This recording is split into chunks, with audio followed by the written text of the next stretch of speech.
Ifatwa ry'umujyi wa Uvira rikomeje kugenda riteza ibibazo bitandukanye hirya no hino ndetse bikomeje no kugira ingaruka zitandukanye. Tugiye kugaruka ku ngaruka ya mbere imaze kubaho, aho Uburundi bufashe icyemezo gikomeye cyane, n'icyemezo gitunguye abantu benshi. Turaza kukigarukaho tunasesengure ese ingaruka bifite ku karere by'umwihariko ku Burundi, impamvu Burundi bufashe iki cyemezo ni izihe, byose tugiye kubigarukaho muri iyi nkuru. Nujye kure kora subscribe niba utarayikora, tujye tubasha kwibanira mu makuru nk'aya ngaya yihutirwa agezweho. Reka ndeke kubatindira, ntabwo bikiri inkuru. 23 mu ijoro ryo kuri uyu wa 9 Ukuboza nibwo hirya no hino isi yose yagarukaga ku mvururu zo mu burasirazuba bwa Kongo, wasangaga ivuga ku kuba abarwanyi ba 23 bageze mu mujyi wa Uvira wari umaze amezi 10 arindiriye ihuriro ry'ingabo zirwanira leta ya Tshisekedi. Ingabo z'u Burundi n'imbonerakure nibo bagaragaye cyane imbere mu mirongo y'urugamba, bafashwa n'imitwe yihurije mu cyitwa Wazalendo, naho igisirikare cya Kongo FARDC kikaza inyuma nko kubunganira. Kuri ubu rero Uburundi bwagize uruhare rukomeye cyane muri iyi ntambara ku mpamvu zitandukanye, kubera yuko Uvira ubu ngubu tuvuga iri mu birometero 25 uvuye mu mujyi wa Bujumbura. Kuba rero uyu mujyi wa Uvira uri bugufi na Bujumbura wageze mu maboko y'abarwanyi ba 23, biravuga ngo ni ikintu gikomeye cyane kibutsa ko leta y'u Burundi igomba mu by'ukuri kugira ikindi kintu ikora. Niho rero ihereye ifata icyemezo. Leta y'u Burundi ifashe icyemezo gikomeye cyane nyuma yuko uyu mujyi wa Uvira ufashwe. Ni umujyi w'ingenzi, ni umujyi bafitiye akamaro, kuko iyi Uvira niyo iturukamo ibicuruzwa biva mu burasirazuba bwa Kongo bijya Bujumbura, cyane cyane bikomoka ku buhinzi ndetse n'ibikomoka kuri peteroli, niho binyura. Amavuta, isukari, byose birahanyuzwa mu buryo bw'amagendo bikajya hara mu gihugu cy'u Burundi. Ndetse no muri nubwo 23 yavansaga irimo igenda yigira imbere, bamwe mu basirikare ba Kongo bakomeje guhungira mu gihugu cy'u Burundi, ndetse na bimwe mu bitero byagabwaga kuri 23 bigaturuka mu Burundi. Muzi ibitero bya bombe byaturukaga ari ya mu Cibitoke bikarasa muri Kamanyora, ndetse muri kagera 23 nayo irasayo kugira ngo irebe ko iyo pression y'amabombe ihagarara. Ni ibintu mu by'ukuri byagaragaje uruhare rutaziguye rw'u Burundi muri iyi ntambara. Kuba rero hafashwe iyi Uvira ni ikibazo kuri leta y'u Burundi, ndetse no kuba bareka cyangwa 23 yareka umupaka wayo ndetse n'u Burundi gakomeza gukora, birasa naho byari kure. Ariko noneho u Burundi bugize gutya, bugira ikintu bukora. U Burundi butuvugana bugize gutya, bufata umupaka ubuhuza na Repubulika ya Demokarasi ya Kongo hariya muri Uvira, bushyiraho ingufuri. U Burundi bukinze umupaka wabwo ndetse na Kongo uri hariya muri Uvira. Ni nyuma yuko abo barwanyi ba 23 bamaze gufata iriya Uvira. Ni ikintu gishya u Burundi bukoze, ni ibintu bikomeje kugenda mu by'ukuri bitutumba cyangwa bituruka ku gufatwa kwa Uvira. Ubu ngubu ntabwo umupaka wa Uvira ukiri nyabagendwa hagati ya Kongo ndetse n'u Burundi. Ni umupaka ufite runini igihugu cy'u Burundi, ndetse ufite n'ikintu usobanuye. Amakuru aturutse mu nzego z'umutekano za Kongo niyo yemeje yuko u Burundi bufashe icyemezo cyo gufunga uyu mupaka wa Uvira ubuhuza n'igihugu cya Kongo. Uyu mupaka ejo ku itariki 9 ni umupaka wanyujijweho ikamyo nyinshi. Ikamyo ubaze zageraga muri 13, ni ikamyo z'igisirikare cy'u Burundi zinjiye gutya muri Uvira, ziragenda zifata abasirikare b'u Burundi bari bashinze ibirindiro muri teritwari ya Mwenga, Fizi ndetse na Uvira, barabatwara babasubiza mu Bujumbura. Ariko bivuga ko batajya ngo Bujumbura, bajya mu kigo gitorezwamo abagiye kujya mu butumwa bwa AMISOM hariya muri Somalia, ngo barajya hafi n'ubundi. Ikindi kintu kibaye nuko u Burundi bugize gutya burunda ingabo nyinshi cyane ku mupaka wabwo ndetse na Kongo, aho ubu ngubu bareba zirimo zirebana n'ingabo za 23. Kikaba ari ikindi cyemezo u Burundi bufashe, ariko mu buryo bw'ubusesenguzi. Iki cyemezo cy'u Burundi kivuze iki? Mu buryo bw'ubusesenguzi iki cyemezo cyo gufunga uyu mupaka wa Uvira kivuze iki? kubera icyo Burundi bufashe iki cyemezo biraje bigire izihe ngaruka ku baturage ndetse no kuri bwo muri rusange, byanze bikuze ntabwo zabura. Impamvu nyamukuru reka tuba ariyo duheraho ku kuba Burundi bufashe iki cyemezo. Impamvu nyamukuru ya mbere twayita yuko ari ugukumira umutekano muke, gukumira ko wakwambuka umupaka. Uvira ni umujyi ufite akamaro kanini urebye mu mutekano w'igihugu cy'u Burundi, kuko ni umujyi uri hafi cyane y'intara Cibitoke ndetse na Bujumbura Rirari. Ifatwa rero rya Uvira yifashwe na M23, bivuze ko none ubu ngubu inyeshyamba za M23 zegereye neza Uburundi, zirimo zirabureba imbere yazo uhanyika ibirometero 25 kujya ukabugeze Bujumbura.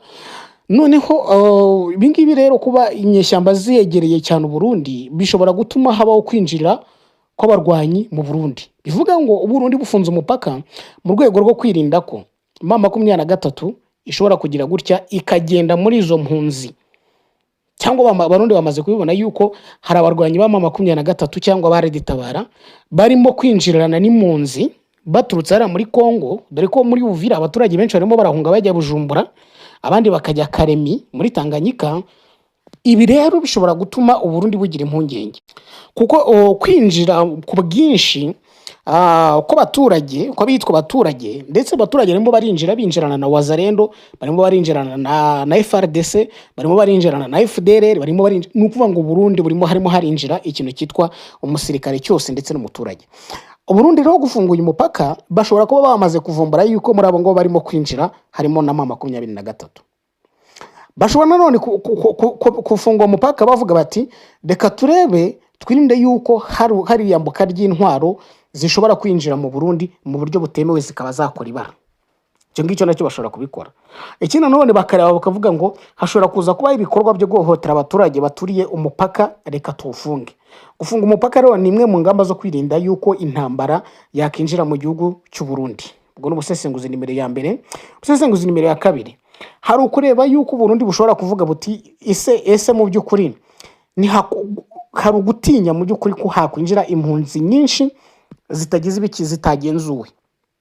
Ifatwa rya Uvira ririmo gutuma abaturage benshi bahungira mu Burundi, ririmo gutuma harabaho ikibazo cy'ibiribwa, harabaho noneho abarwanyi ko bakwinjirana n'impunzi babihishemo, bakaba noneho ikibazo ku mutekano w'igihugu cy'u Burundi. Burundi rero burifuriza gucungira iryo yinjira ry'abantu, iyo flix kwinjira mu kivunge kw'abantu, kugira ngo barebe yuko bashobora kubigenzura, birinde ko hashobora kuza no kwinjiramo n'abanzi. Indi mpamvu ya gatatu, hari impamvu ya diplomasi n'imikoranire na Kongo. Uburundi bwabaye umufatanyabikorwa ukomeye cyane na leta ya Kongo mu bya gisirikare, bubafasha kurwanya umutwe wa M23. Gufunga umupaka rero bishobora kuba ari ubutumwa bwa politike bwo kwerekana ko Burundi butemera ifatwa rya Uvira ndetse bikozwe na M23, kavuga ngo dukomeje gufungura umupaka twaba tugaragaje collaboration yacu ndetse na M23, kandi ntabwo twemera yuko ibyo yakoze bitewe n'ubushuti dufitanye na Kongo, ntabwo twemera yuko igikorwa bakoze ari igikorwa twebwe twishimiye cyangwa dushyigikiye. Bityo rero gukomeza gufungura umupaka birerekana imikoranire cyangwa ubutwererane hagati yacu nabo, kandi byaduteranya na leta ya Kongo. Bakavuga bati rero mu biganiro wenda dushobora kujyana na leta ya Kongo cyangwa n'ibindi, reka dufunguye umupaka kugira ngo Kongo tuyigaragarize yuko ibihano, urabizi ko Tshisekedi agira gutya agafata ibihano byo gufunga banke, agafunga amafaranga mu bice byigaruwe na M23, agafunga ubucuruzi mu bice byigaruwe na M23, akavuga ati rero ikintu kiri buze kubaho nindamuka ngize gutya umupaka ugakomeza gufungurwa hari Burundi, biri buze kugaragaza yuko nanjye kigikiye imikorere ya M23, kugira ngo rero nereke Tshisekedi yuko turi kumwe cyangwa twifatanyije. Nta kindi kintu ngomba gukora, nanjye ndibuze gufunga umupaka, ari buze gufunga banke, nanjye ndibita mfunga umupaka. Hani none kwihagararaho ku ruhande rwa leta ya Kinshasa, ibyo nabyo birashoboka. Ikindi noneho Burundi cya kane gishobora gutuma ni impamvu 6 nakusanyije, cya kane gishobora gutuma Burundi bufungura umupaka, hari ugutinya ko intambara yakwambuka ikagera ku butaka bw'u Burundi. Ifatwa rya Uvira tureberere zibuze gutuma intambara biba byoroshye kuba yagera ku mupaka cyangwa ikaba yantambuka. Bakavuga bati birashoboka. Urumva intambara rero ishobora no kwambuka mu mpanuka, indege za gisirikare cyangwa ibisasu bigahungabanya umutekano w'u Burundi. Nibyo u Burundi burimo kugenda busa naho bwirinda no guporoteja ikirere cyabwo, ariko hari n'indi mpamvu ishobora kuvuga ngo ese umugabo twari dufatanyije kurwana ko bigaragara ko atsinzwe, njye reka ndebe uburyo nakiza amagara yanjye. Hari n'impamvu z'ubukungu n'ubucuruzi bwambukiranya imipaka, nubwo gufunga imipaka ugiye kwitegereza bigira ingaruka mbi ku bucuruzi. U Burundi bushobora kuvuga buti reka dushyire imbere umutekano w'abaturage kurusha inyungu z'ubucuruzi, twirinde ko habaho ubucuruzi bw'intwaro, twirinde ko habaho magendu yaba akajagari cyangwa yateza akajagari ku mutekano w'igihugu. Ibyo nabyo Burundi bukaba bwafunga umupaka kugira ngo bashe kubanza gukontorora neza ibikorwa byose birimo kubera hariya ku mupaka. Impamvu ya gatandatu, hari ubutumwa bwo kwirinda ko M23 yakwinjiza ibikorwa byayo mu gihugu cy'u Burundi. M23 ikaba yakorana na Red Tabara ikinjira, M23 ikaba yakorana n'andi mashyaka yitwaje intwaro mu Burundi cyangwa se n'andi mashyaka atavuga rumwe n'ubutegetsi, bakaba bahirika ubutegetsi bwa President Neva. Nabyo bashobora kuvuga bati kugira ngo twirinde ko iyi ide revolutionnaire cyangwa igitekerezo cy'impinduramatwara cyagera iwacu, reka dufunguye umupaka kugira ngo dukomeze dufate cyangwa abaturage twirinde ko hari influence M23 ishobora kuza kugira mu gihugu cy'u Burundi ku buryo natwe byaza kuduteza ikibazo. Hari kandi kwirinda ko byanze bikunze M23 ishobora kugira gutya ikagira ahantu yategurira ibikorwa byayo, ariko harimo no mu Burundi. Urumva barimo barabyirinda. Mu magambo make rero Burundi bufunze umupaka kubera kurinda umutekano w'igihugu, gukumira intambara, kwambuka umupaka, kugabanya iyinjira ry'impunzi zitagenzuwe, gushyigikira leta mu ntambara irwana na M23, kwirinda kwinjizwa mu makimbirane mu buryo buziguye, ndetse hakaza no kwirinda mu by'ukuri ko M23 ishobora kugira gutya ikagurira ibikorwa byayo hariya mu gihugu cy'u Burundi, bikaba byaza kugira ingaruka no ku butegetsi buriho mu gihugu cy'u Burundi. Ibyo ni byo bintu tubona bishobora kuba bitumye u Burundi bufata iki cyemezo cyo gufunga uyu mupaka wabwo ndetse na Kongo. Duhure mu makuru ataha.